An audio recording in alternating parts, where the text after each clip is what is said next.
The beginnings of the Cold War. The world seems to teeter-totter today on the brink of disaster.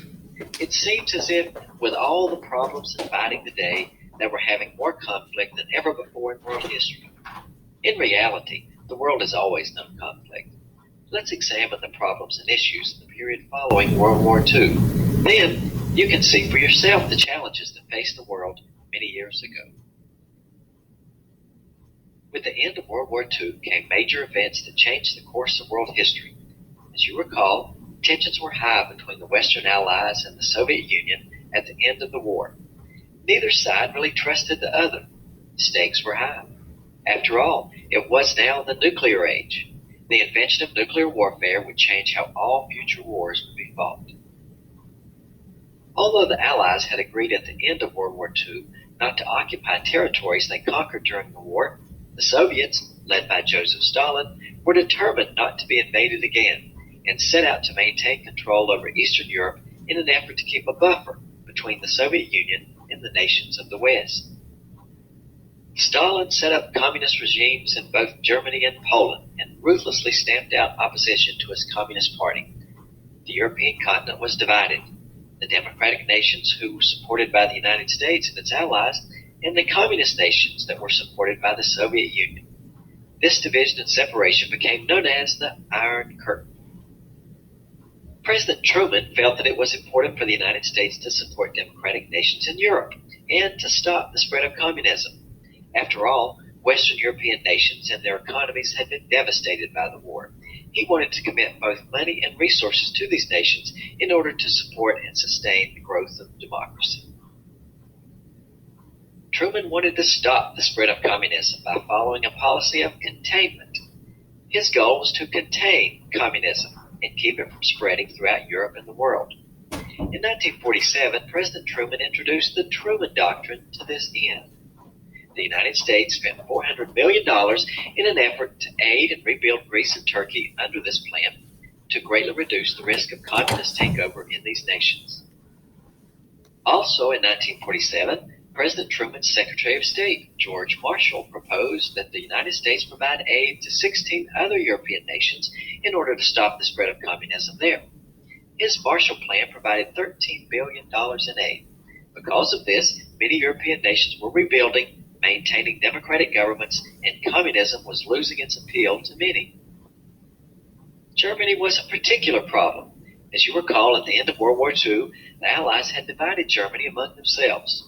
Part of the country fell under U.S. control, part under British control, part under French control, and part under the Soviets' control. The capital of Germany, Berlin, was also divided in a similar way. However, Berlin was located in the area of Soviet control. The U.S., French, and British envisioned a unified democratic Germany, but Stalin had no intention to give up control over the Soviet portion of Berlin. Eventually, the U.S., British, and French portions of Germany unified into one nation, the Federal Republic of Germany, or West Germany. They made it clear that West Berlin would be considered part of this new nation. The Soviet Union responded by establishing the nation of East Germany under communist rule.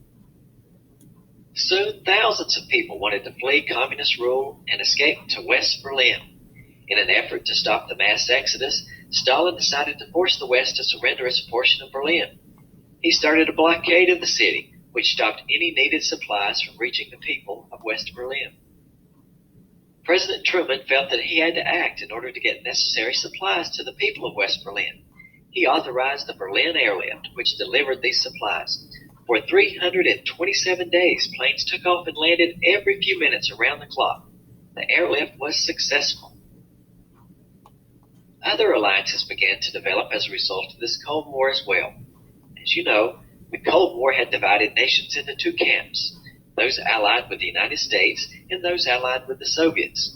In hopes of avoiding conflict, the United Nations was formed after World War II. Its goal was to provide a place where nations could work out their problems before going to war. In 1949, NATO was formed. The North Atlantic Treaty Organization created a military alliance of democratic nations which would provide combined military force should any nation be attacked by a communist nation. After the formation of NATO, The Soviet Union and its allies formed its own military alliance in 1955, the Warsaw Pact. In an effort to prevent the spread of communism after the withdrawal of France from Vietnam, the United States helped form the Southeast Asian Treaty Organization, or SEATO. Under SEATO, the United States, Australia, New Zealand, the Philippines, Thailand, Pakistan, France, and Great Britain organized to support democracy. However, the SEATO agreement did not require member nations to assist one another against military aggression. Tensions continued to grow between the United States and its allies, and the Soviet Union and its satellite nations. Eventually, this conflict of words and the cool relationship that developed became known as the Cold War. Before long, this Cold War begins to heat up.